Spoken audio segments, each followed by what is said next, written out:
up guys, it's Doc Martin here again from 3M Wellness, and I'm bringing you today's Mini Movement Monday. Last week we talked a little bit about the ankle and how to test and see how much mobility you have in your ankle and a couple of quick resets.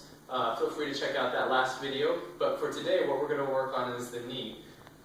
Typically a knee issue isn't actually at the knee. The knee only does a couple of simple motions. It bends and it straightens with a couple of small accessory motions.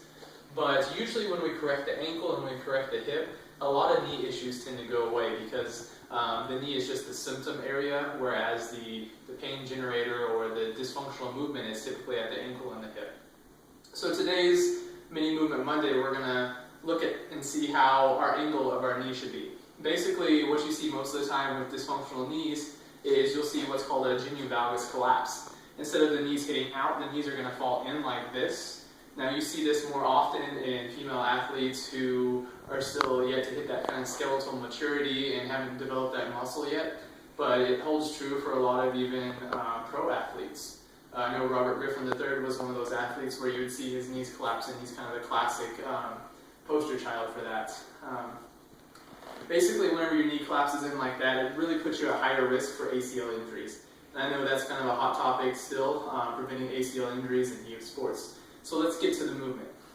Basically, you're going to get down into that lunge position once again. All you need is a stick, a broom, a yardstick, whatever you have around the house. Doesn't have to be anything in particular. So let's get down into this lunge position. Now where you're going to place the pole is on the outside of your last toe. So right where the toe meets the foot is a great placement for this pole. You want to make sure that's vertical. Now the clearing test, what I'm looking for basically is as I lunge forward, my knee should hit on the outside of this pole. And whenever my knee hits on the outside of the pole, I make sure that I'm not collapsing into that valgus that we talked about earlier. So you can see I've got plenty of movement as I lunge forward.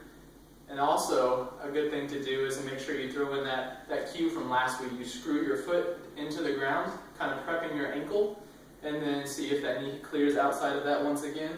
And that just gives you a great angle. It helps you out with power. Your hips and your muscles in your legs work a lot better if you can make sure you get that knee and hip angle correct. So thanks for joining us on this week's Mini Movement Monday. Feel free to reach out with me if you have any questions, and I'll see you all again next week when we start to work on the hip.